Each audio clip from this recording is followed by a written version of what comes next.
I'm a real estate reporter with the New York Times and also co-author of the 2020 book, Right at Home, How to Buy, Decorate, Organize, and Maintain Your Space, which was the recipient of NAREE's Lee Robinson First Time Author Award. So today we're going to talk about how to go from journalist to published author, which I think is a topic that journalists often ask about. So with me here today, I have, Charlotte Gusay, a Los Angeles-based literary agent who represents fiction, nonfiction, and selected children's books. Among the books she's represented is a place called Waco, which has been adapted into a docuseries that first aired on Netflix and is now on Showtime. And next we have Josh O'Kane. He's a business reporter with the Globe and Mail in Toronto, and he's the author of 2 books, most recently Sideways, The City Google Couldn't Buy. And finally, we have Sheri, Koones, a small house expert, and the author of an amazingly number of 11 books, including most recently 3 Fabulous for Everyone and Bigger Than Tiny and Smaller Than Average. So I just wanted to start our conversation with this sort of overarching question of how do you navigate the path from reporter to author? And it's not always a clear one. And so the first question I want to know is what makes a good book? Because I think there's lots and lots of good stories. And you could have a good story that's fantastic, but maybe it's really only deserves 4,000 words or 12,000 words in a magazine. So this question is, I think, first for Josh. It's like, how did you know that Sideways had the legs for 95,000 words? Whatever you got there. It was originally supposed to be 75,000 words, and I filed 107, which is a classic journalist move, 20% longer than you really need to go. Yeah, so I spent many years covering technology companies in Canada, and in 2017, this weird side project at Google walked into Toronto and said, we're going to build the neighborhood of the future, and it's going to have these heated paving tiles and potentially like these wacky intersections that are going to be totally predictive, and we're going to make everything AI powered, so heating and cooling is way more efficient, with massive scale district energy, all these sorts of really, really big promises around sustainability and technology, and nothing went right. And I was the lead reporter at the Globe and Mail covering it. We're Canada's largest national newspaper. And in early 2020, which as soon as you say that phrase is instant foreshadowing, I was in New York meeting sources that were connected with Sidewalk Labs, and I realized that this wasn't just some weird side project at Google. This was actually the brainchild of Larry Page, Google's co-founder, and I was going to do this sort of big investigation about sort of the origins of Sidewalk Labs, how they were very closely tied with Larry Page, and that he actually thought some of their original ideas, which I talked about in the book, like they wanted to put a dome over a city, they wanted to create a new market for data based on sensors literally in your apartment, literally in your mirrors, and I realized that this is a much bigger story that no one's really talked about. And then in May 2020, after the pandemic began, the company collapsed, and they walked away from the Toronto project, and I realized that this investigation that I was going to do was actually the first act of the book.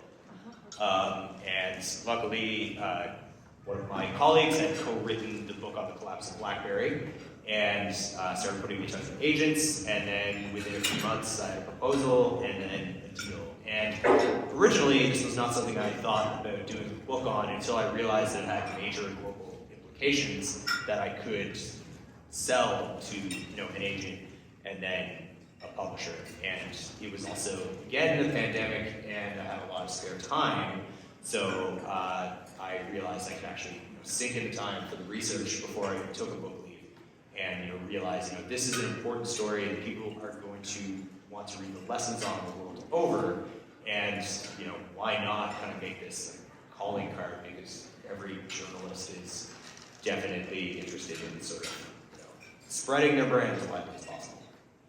And then Sheri, I want to ask you is, you sort of found this niche as an author, and how do you sort of see within that niche what's the next natural book? Like some of these things could be an article, right? So how do you decide? Is it a purely visual decision for you? Is it, or do you already have multiple book ideas lined up? Tell me how you sort of think about each project as you move to the next one. So I started writing my first book when I had finished a major renovation on my house, and I had a lot of issues, and so I wrote my first book to inform people how they could avoid some of those same pitfalls. And I had been in the fashion industry, and I planned to go back. And then I got a call from another publisher who asked me to write 2 more books. And my first book was House About It, which I didn't feel like I knew enough about home construction to be an expert, so I did research on every aspect of homes, roofing, siding, windows, doors. And while I was writing that book, a friend of mine was building a modular house, and I was so taken with that, I decided that for the next book, which I had a 2-book contract, I'd write about prefab house, modular houses. And everybody was saying that is little tacky houses. And so I said, okay, to just counteract that, I decided I was going to write about the largest houses, modular houses ever. And I wrote about modular mansions. And then after that, I sort of got into a niche about prefab. I'm very excited about prefab. But while I was doing that, I realized there's other types of prefab construction besides modular. And Robert Ross, who was a member here years ago, he said, you need to go to another publisher. And he recommended that I go to Taunton, and I did. And I said, I want to write about 7 different kinds of prefab. And he said, great. And so I wrote my first prefabulous book. And then after I did that, I started realizing that houses could be built much more efficiently, energy efficient, sustainable. And so the next book I did on prefabulous and sustainable. And as I was writing that book, I found that there were even more efficient ways that were being developed, and there were passive houses. And so the next book I wrote was prefabulous and almost off the grid. And as I evolved, I always came up with another idea from that idea. And my publisher wanted me to do a book on the world, and so I wrote about prefabulous world. And as I began to downsize, I decided to write a book on downsizing and what is involved and how do you make a house feel bigger than it is. And so I started getting into the small niche. And as I developed through that, I wrote this book, which I got back into prefabulous, which is 2,000 square feet or less, very energy efficient. They have all evolved more and more into what I've written before, but just to another level. And I have another book coming out that will be coming out in April, which is on ADUs, which I have covered for several years, but it's becoming so explosive, so I'm doing a whole book on that. So one book kind of brings me to the next book. And people always ask me, like, how do you come up with these ideas? But it kind of goes from one book to the other. I learn about a new concept, I get a new inspiration, and then write about that, do another whole book on that. And then Charlotte, sort of as an agent, what are you looking for when I imagine you get lots of proposals and people calling you, how do you, like, is there a sort of secret sauce? Like, how do you see, like, this is a nice idea, but it really doesn't belong in a magazine, and how do you know what it takes to fill all those pages and to have a narrative that carries a reader along? What are you looking for specifically? Oh, I wish I knew. Oh, that's what I wanted. I don't know. I said on the phone to Ronda, I said, that one's up for grabs. I mean, who knows what's going to make a book and who isn't. But you can have some instinct, and I know what I like, that old story, and I know what sells, and I know how to present a proposal, which, by the way, you must always write a proposal if you want to do a book. And I know all those things, and so it's up to you, the writers, to tell me what you have and convince me that I should maybe try to help you make this into a book, and we work together. And that's pretty much how I decide. But I can tell you with some of my children here, I brought them along. I like my children. So this is an example of a book that, where everything old becomes new again.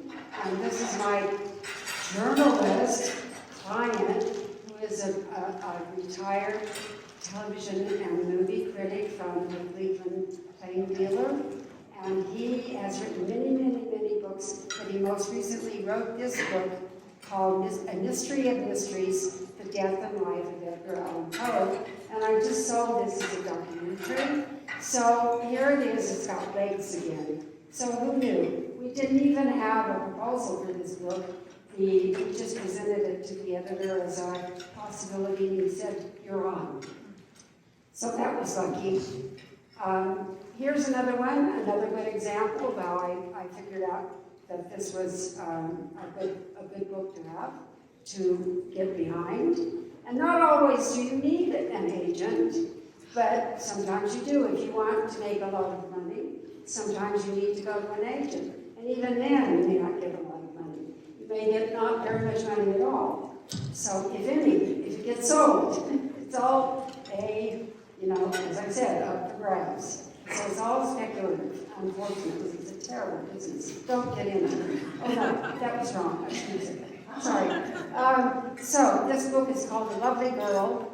It's based on the tragedy of Olga Duncan and the trial of one of California's most notorious killers. And Deborah Holt Larkins is the daughter of a journalist who covered this story in the 50s, very near Santa Barbara, so it was very big in Santa Barbara.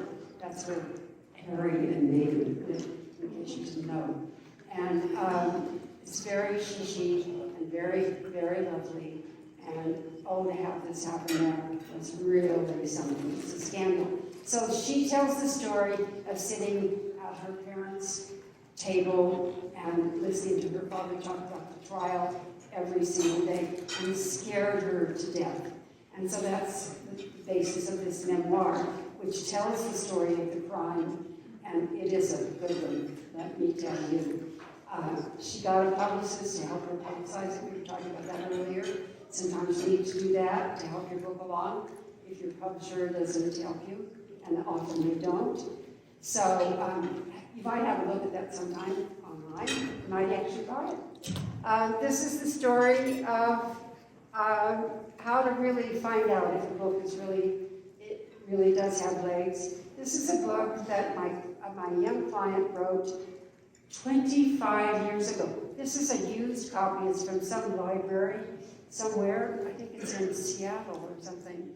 And this tells the story from the inside of the Waco siege.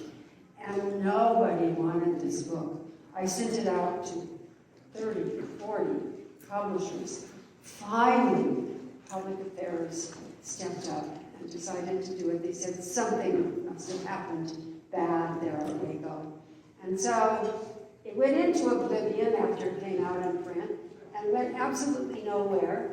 25 years later, up steps two amazing producers, and they said, "We want to do a series based on this." And for the first time, they looked at the other side of the Waco story, and it's been 2 seasons, first on Netflix and now on Showtime. This is the cover of the graphics from the film, from the series. So, and this is one that was a great news story at the time. This is the story of Aung San Suu Kyi in Burma, or Myanmar, as it's known. And all of a sudden, she's kicked out. So what happens to the book? So what is a story? What is a good story? Your guess is as good as mine. But keep trying. You never know. You just never know. So which brings me to an agent, right? So Right. I think that I can speak as a journalist. I know that over the years, an agent calls you, and it can be sort of an exciting, flattering thing. You get a phone call, but then you don't have an idea, or you do have an idea, and is the agent's idea what you want? And sort of, I think many journalists, I don't know if I'm the only one who feels this. You feel like you just want to have a book out there, but maybe that's not the book you want. You have to actually do this job for 3 years or something.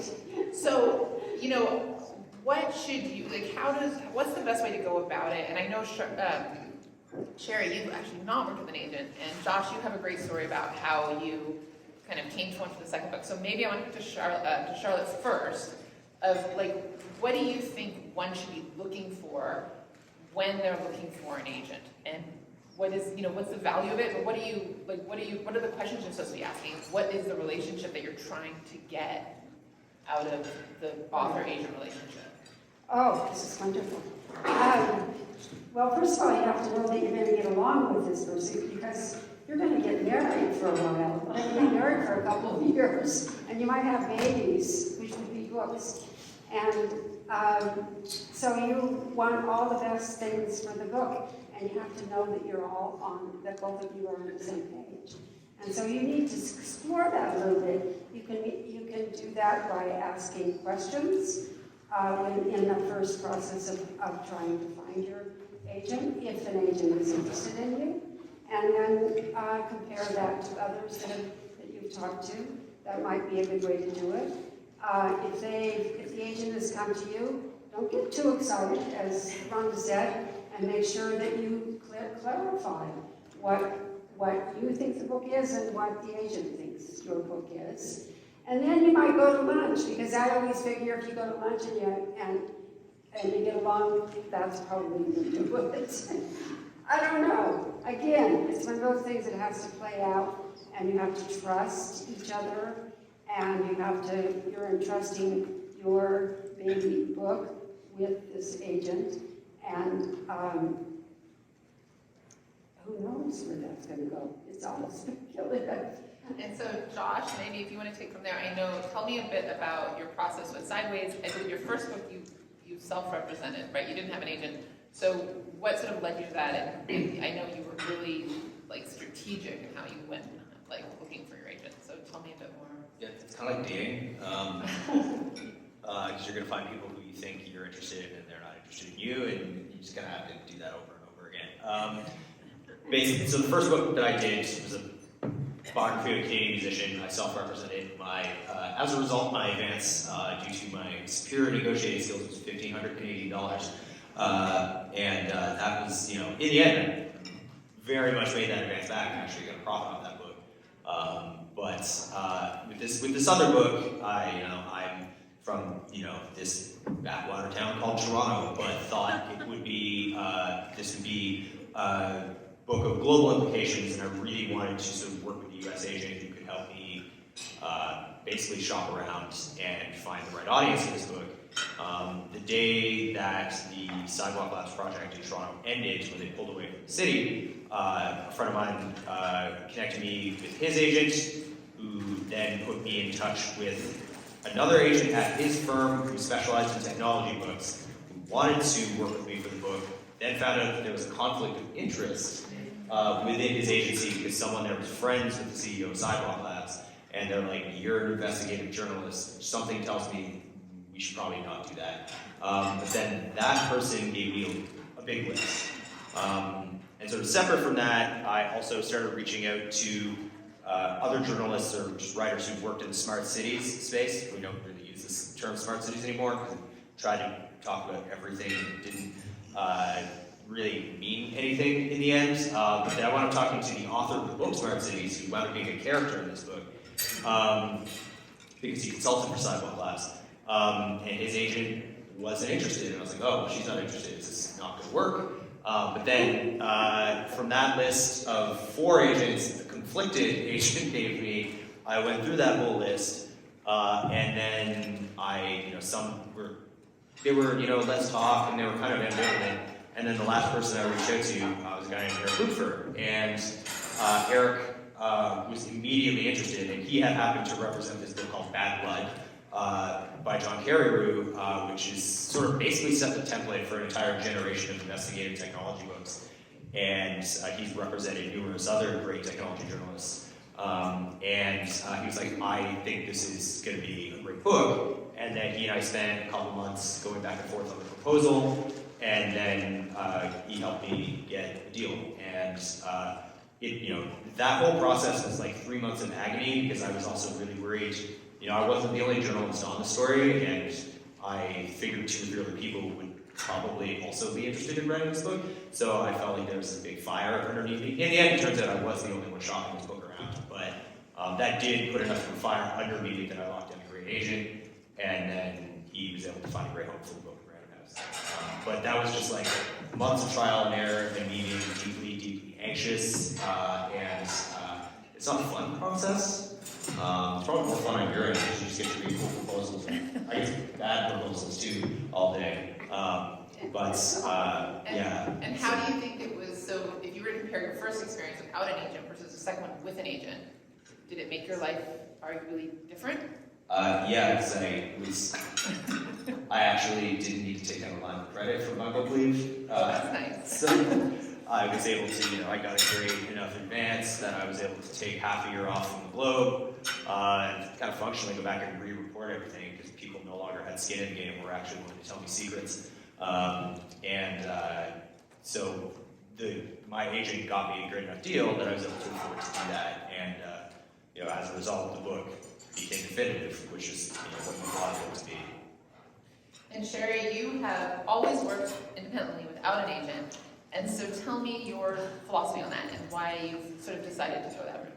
Well, I did get enough rejections initially to paper my bedroom, and I just decided that I would do it alone, and then a friend of mine introduced me to her sister who was an agent, and she was doing a terrible job. And so I think that I kind of learned very early on, if somebody can do it for you, then you have to do it for yourself. And so I started sending out proposals, and I was able to sell my first book. And after that, I got a call from another publisher who offered me a job in another 2 books, and I've continuously had offers to do books. So once you have a book and it's doing nicely and you have a niche, people are much more interested in doing your book. And also, when they know that you're willing to market your book and work at selling your book. And so I have to say, it was kind of easy for me to get my books published. And I do have a friend a very close friend who's an agent, and I've run by all my contracts with her, and she said, I don't think you could do any better than what you're doing. So, do you use a lawyer instead? I have a husband who's been writing contracts for his business for many years. He's not a lawyer, and so he has reviewed them, and he's very inexpensive. And it's really worked for me. I don't know that it works for everybody, but I think that when things are not happening for you the way you want them, you need to just take the bull by the horn and do it yourself. And so I wanted to, Charlotte, you mentioned the proposal, and I think that's, what's involved in a proposal and how much time, and then maybe Josh, you can talk about how much it all, either of you can talk about how much time it takes. But maybe Charlotte, if you want to talk about it, Did you write a proposal? Yeah. Did you write a proposal? I'm sorry, so hold on. Did you write a proposal, Josh? Yeah, for both books. And did you write proposals? I did. When I started out, I hired a person who was a professional at writing proposals, and she helped me do the proposal, which was very helpful, because I think one thing that we were all taught with our kids, don't brag. And when you're writing a proposal, you have to sell yourself. And so she really helped me to get over that. And I wrote my first proposal. I, fortunately for me, have not had to write another proposal. And Josh, what about yours? How much time does it take, and how is it like a template you follow? Are you taking your previous reporting and putting it in? Like, at what point were you writing it? Was it after you found the agent or before? So I had done what I thought the proposal looks like before I got my agent, and honestly, it was sort of just like I was entertaining the idea after the pandemic began, and I realized that this project may not last based on where the real estate market is going, and my instincts were correct, which is why I was able to have a 1,000-word obituary of the project published 2 minutes after it got canceled, because everyone pre-writes obituaries and no one talks about it outside of journalism conferences. They mostly just write it for people. I wrote it for projects. And then I started, and I wound up I think it was a really good exercise, and the version that I sort of worked with my agent on was like, can you get every narrative piece in there in a way that follows a structure with tension, so that the reader wants to keep going, but also theme. And based on the final proposal that I wound up writing, actually the structure of the book stuck very closely, like very closely, down to maybe I split maybe 2 chapters into 2 separate chapters. Because I was able to take all of the big themes like data sovereignty, data privacy, how that intersects with cities, and then the extremely tense relationship between the public sector and the private sector, and where power should lie in making decisions around public policy. All of these sorts of things I broke into sort of separate thematic ideas, and then I sort of lumped those into chapters that I could then put in a chronological order that told the story in a way that sort of kept enough narrative tension for the reader to keep going, but that I also told the story holistically in ways that would appeal to a number of different audiences, whether they're a real estate audience, whether they're a technology audience, whether they're people who just want to watch the world burn. Like, all of these sort of audiences I tried to have in mind to have as much of a great appeal, and my agent was very helpful in helping me think in those terms, so that when he then went around and then shopped it around the publishers, they could then see the broad appeal.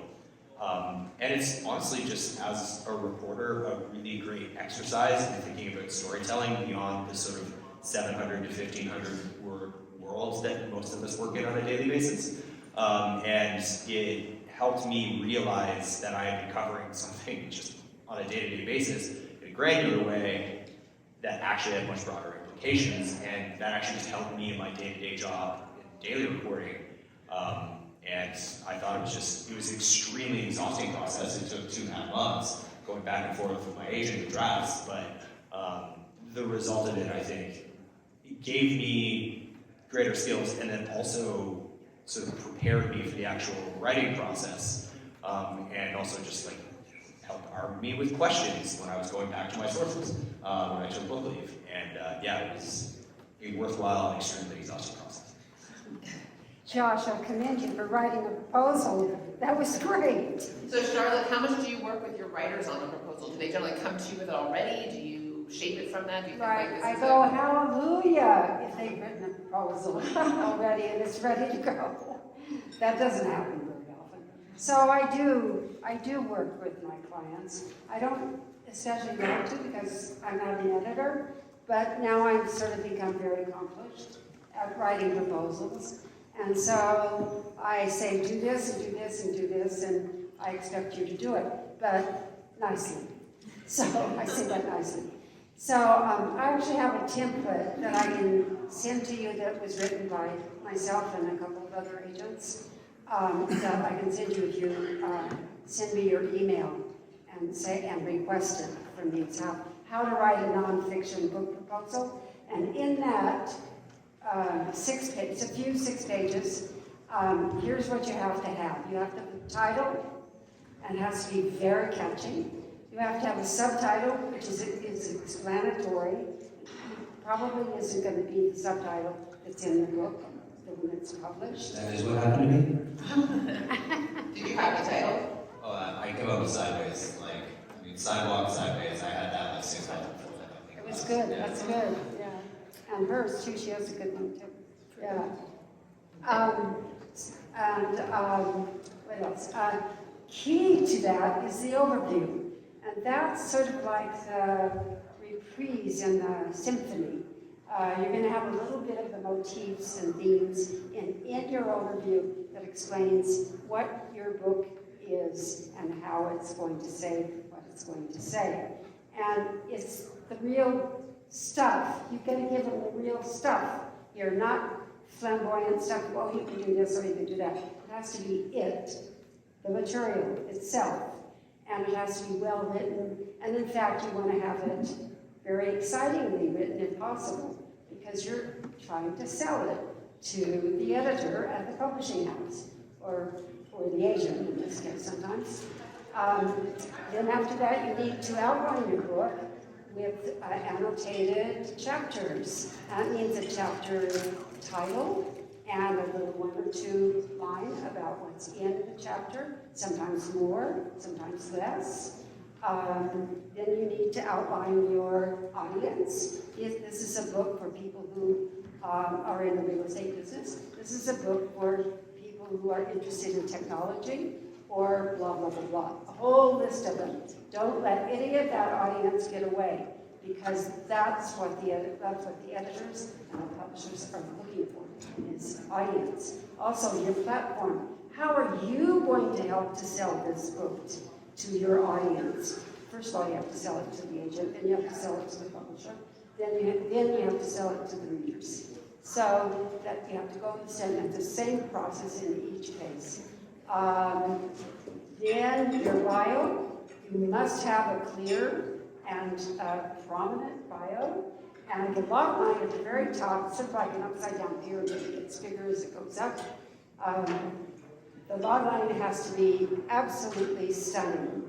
It's just going to knock your socks off, knock the agent's socks off, knock the agent's socks of the editors and the publishers and the executives and the salespeople and. So it's all a selling process. It's awful. But then you'll get there. And he's so right. You will really know what your book is about when you do that, for sure. And you no arguing about it. So, but you still need to keep your mind open. Sometimes a publisher will say, well, I don't want you to do that book. I want you to do this other book, as Ronda said. So, and if you want to get it published with that publisher, that's what you need to do. So, boy, I sound so smug. I wish I could write. I wish I could write one of those books that did that. So, And Sheri, since you don't use it, you only had a proposal for the first book, do you then outline your book? How do you sell a book to major publishers without a proposal? Is it a lunch meeting? Is it the connections you have? Like, how does it? So I don't really need to do a bio, and usually you need to do a listing of other books that are similar to your book. You know, how is your book different? And most of the people that I deal with, they sort of know that. And so I do a marketing plan. This is how I'm going to sell my book, and this is basically what's going to be in my book, in a very simple way.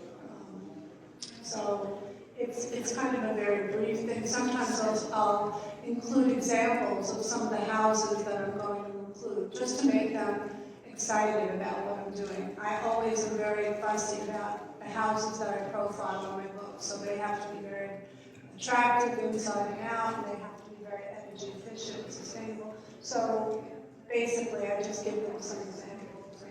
Yeah. And then, this is a question maybe more for Josh specifically, well, maybe also for Sheri too, about how much time it takes. I think a book's a lot of work, and you still have a day job.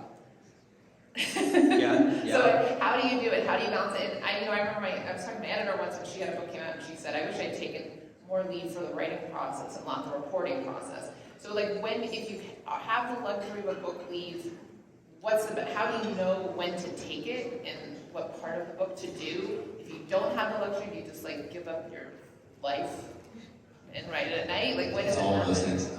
I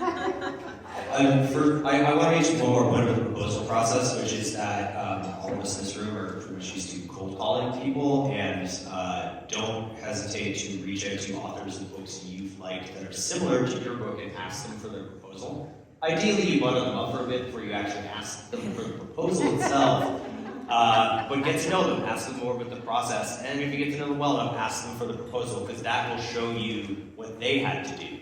And if it weren't as I mentioned earlier, a good friend of mine co-wrote the book on Blackberries for Collapse, and I use that as an example. A couple other nonfiction journalists in Canada who focus in the business world also send me examples, and it was really helpful.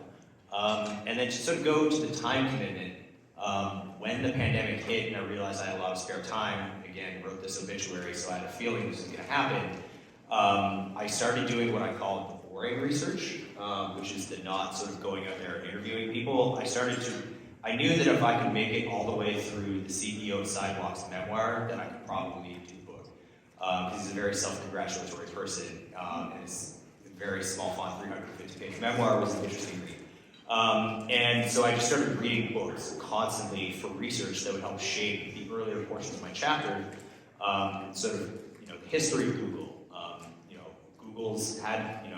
Google's chief economist co-wrote a book about how in 1995, what the economy of the internet was going to look like, and he talked about cities in there. I call this boring because you're going to read a lot of books that are not necessarily enthralling or narrative driven, but they're going to give you a lot of really important background. I did that for 3 months, wrote the proposal for like 3 months, and then once I knew I had a deal, I asked for, I was only one of 2 people on the beat, and so in order for me to ask that, I had to basically time my book leave for when we had interns. And so that actually gave me 6 months to pre-research. So I started calling key sources that and basically asked them to go through everything we had talked about before and I was covering for the newspaper, and then getting them to walk me through it in a narrative perspective, like what was going through your mind, try to come up with potential scenes.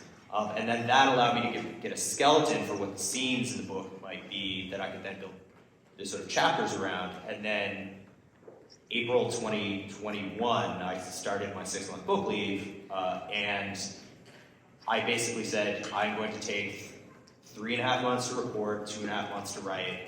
And then by the end of 2 months, I realized that not enough people were picking up the phone, and they said, maybe I'll talk to you later. And that I was like, I need to write. And secretly, I had actually written like 20,000 words by that point, but I didn't want to tell my sources that, certain sources that, but that was based on the boring research and the reporting that I had done for the daily side. And that gave me, I wasn't racing the entire time through the final portion of my book leave.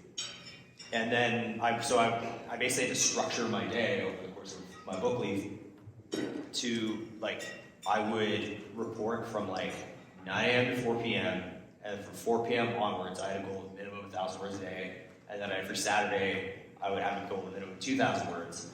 And in that way, I was getting 7,000 or 8,000 words written a week, while still doing the reporting. It was a grind, because this was also when we were all getting vaccinated, and everyone was going out and finally enjoying the world again. And I was, sitting at home until 10 or 11 p.m., and then every Saturday. So that was not fun. Did you have time to do your laundry? I did have time to do my laundry. I have a whole, that was about it though. My partner was very kind in doing the cooking, and then at 11 p.m. I would then do all the dishes and clean the rest of the house. Sheri, I just want to ask you, and then I want to open up the questions, but you as somebody who writes full-time as your post, how long does it, you seem to be, almost like a book a year, and so how much of your time is writing, how much of it is photo sourcing, how do you, how much of a full-time job is it at that point to actually get the book out? I actually do have another job. I actually teach as well, so. I used to have a book come out every 2 years, and that gave me a lot more time to finish a book. But I, of late, have been doing a book a year, and I put myself under incredible pressure to finish a book. I've been trying to get books done in 9 months, and I have friends that are very religious about writing. I write from 9 in the morning until 3 in the afternoon or whatever.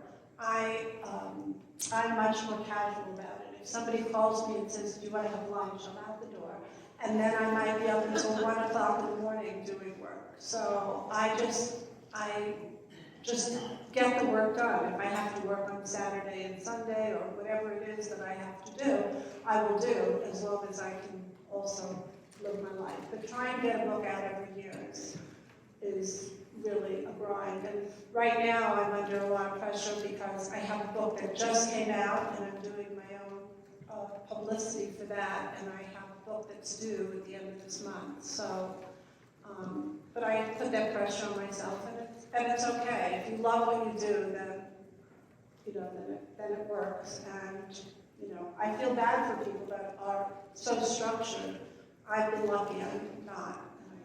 And I've never missed a deadline, so it works. So I wanted to open up for questions. Does anyone have any questions? Yeah, please. It says mostly for Josh, but others feel free to jump in. Fellow Trinitarian, read your book. just curious, you talked a lot about like the build-up in terms of like the aftermath. Obviously fairly controversial project, a lot of vested interest from stakeholders and other players. Is that something you experienced a lot of blowback on, and just in general, how it impacted your career, positively, negatively, or just any ways after? I mean, because I actually got the story right, there wasn't a great deal of blowback because there were a lot of parachute correspondents who would come in and tell the story wrong. And I told the story right, and part of that is I did not attribute the end of the project to the opposition to the project. What happened was Sidewalk Labs was a poorly run business that asked for way more than it could ever actually get. And by laying that out, they had no grounds to get mad at me, and the people in the city had no grounds to get mad at me. I have had people who have not read the book get mad at me and saying I'm on the side of the activists. And I'm just like, if you read the book, you would realize that I said, they made a lot of really great cases, but this company was so hell-bent on going forward that that it missed the mark on all of what the governments it was partnering with expected it to do, and it, as a result, just like they couldn't come up with a business plan for what they actually wanted to do, and as a result, is a business failure. That is the objective in terms of the word. Because of that, I haven't really gotten a great deal of blowback. I also changed beats. And so it was a great opportunity, actually. I basically wrote the job description for my dream job in part because of the sort of reaction to the book. So it was a very good thing that happened, but my sources on the beat were largely, they were happy that things were clear. There were some conspiracy theorist sources that said I still didn't get to the bottom of things that were straight up conspiracy theories that I actually did, including there's one chapter that's built around a 3-year freedom of information battle I had with the Prime Minister's office that ended with a screaming match with the Prime Minister's head of PR because they made a mistake in sharing a piece of information with me that they shouldn't have. And I said, I'm using this information. And they were worried about their own reputation. But that's fine in the end. That was a victory for journalism. But yeah, so I don't know. I think I answered your question. There wasn't a great deal of blowback. I have not heard from the company. But the company also doesn't exist anymore. So they did have the only person that was still on their payroll after they announced that they were shutting down in December 2021 was a crisis communications guy who, as far as I can tell, his sole job was to talk to me. All right, question for Charlotte. You've got 3 successful, very busy writers next to you on that dais, all of whom have books come out while they're still working on other projects. So if you could say, like, maybe the top 1 or 2 things that you would like to see clients do to promote their books as the most effective while they're doing their other reporting and, book writing, etc., what would those 1 or 2 things be? I don't understand the question. I guess if you have, what would be the most important thing that a You're writer short on can time, do? busy. What are like the 1 or 2 top things you want to see author clients doing to promote their books while they're working on other projects? Right. So, right. Well, if you can afford it, you get a publicist, and that would help for the first 6 months of the life of your book, and then you just keep your socials going: Instagram, Facebook, LinkedIn, whatever else you use. Twitter, they're always talking about Twitter. I hate Twitter. And all of that. Do that. Go into every bookstore you can ever find and tell them about your book when you're there. Set up appearances if you can. Sometimes authors get invited to associations. So you should keep your ears and eyes open for any possibility where you can sell your book. That's what you're doing the whole time, selling books. Now I know you're busy, so you got to just find some time to do your laundry, and the rest of the time do your book stuff. In the spirit of that, if anyone would like to buy my prop copy, speak to me afterwards. $20 US. Seems pretty cheap, Canadian equivalent. Anyway, I benefit from it, you benefit from it. come talk to me after. It's awful. Yes. Did you have any models? Before you wrote your book, did you model it after other books of the same genre? I can answer that. Yes, absolutely. When Bad Blood came out, the book on the collapse of Theranos by John Carreyrou, I thought it was an incredible book, and I just thought it was just, it told the story not just of the collapse, but also the reporting and like the pressure of Rupert Murdoch and all those sorts of things. And then that book itself spawned, as I said earlier, kind of like a generation of investigative tech books. I'm not going to get into it now, but there was like, tech journalism was very largely fawning until about 2016, 2017, when people realized that all of these companies that are making the world social media friendly are actually capitalizing on interactions online. And then the Cambridge Analytica scandal blew that up completely. And then right around that time, Theranos was collapsing, and then you saw some really great books, including Super Pumped by Mike Isaac, No Filter by Sarah Freer. It's less investigative and more of a profile, but she gets stuff that Facebook didn't want her to know on the story of Instagram. And just, I saw this as sort of part of this lineage and very selfishly wanted to write a definitive Canadian one that had implications for the rest of the world. So yes, and that actually helps, by the way, with the proposal process, because you should be thinking of comps and comparable books that if you like X, you're gonna like this book that I Oh, yeah, yes, I forgot to mention that. That's good. Right. I have, actually, I want to, go ahead. How do you vet an idea? How do you go about saying whether an idea you have is actually worth this commitment to write a whole book? What does it take to say, yes, this is worth it, and what ideas have you passed on? Selfishly, I just wanted to be the person to have written this book because this was the biggest big tech story in Canada, and if I didn't do it, I was under the opinion that other people would have done a bad job and I would have been resentful for the rest of my life. So Spike is the answer, really, to your question. But I had some other ideas. There are some dead proposals on my hard drive. Some I've submitted, some I haven't, that were more in my previous career as a music writer. And this was just the one, and I realized like all eyes were on this, around the world, technology writers were interested in this story, and I thought, okay, this is not just a story about the place where I live, this is a global story, and that was sort of, with that framing, was sort of how I snagged my agent and started building the proposal. And I have one last question off of one of the audience members' questions is it worth it? Like, what's, it's a lot of work, and it's a lot of, like, what's the outcome, like, beyond getting to write the book?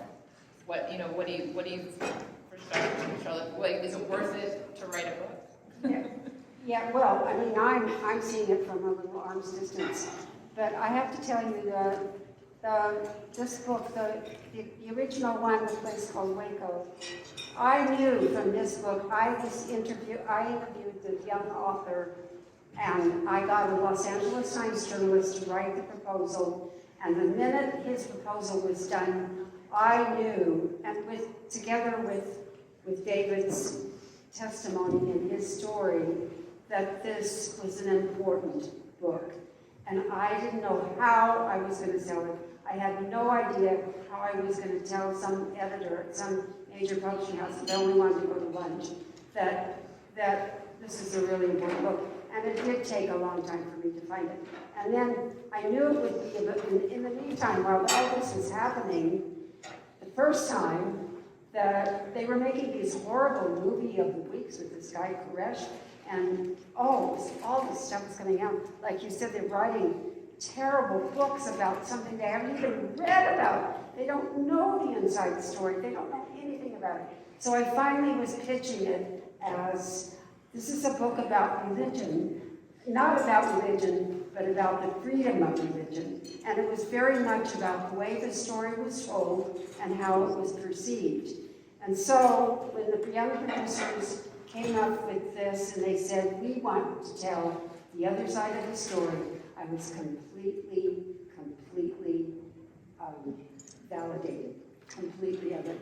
Oh my God, finally. We've just gotten the hook, I but don't need to title. I just want to say that writing a book, people call me all the time, should I write the book? And the bottom line is that you need to be really committed to it. You might not make a lot of money, and so that if you write a book, it's something that you really love and it's something that you really want to do.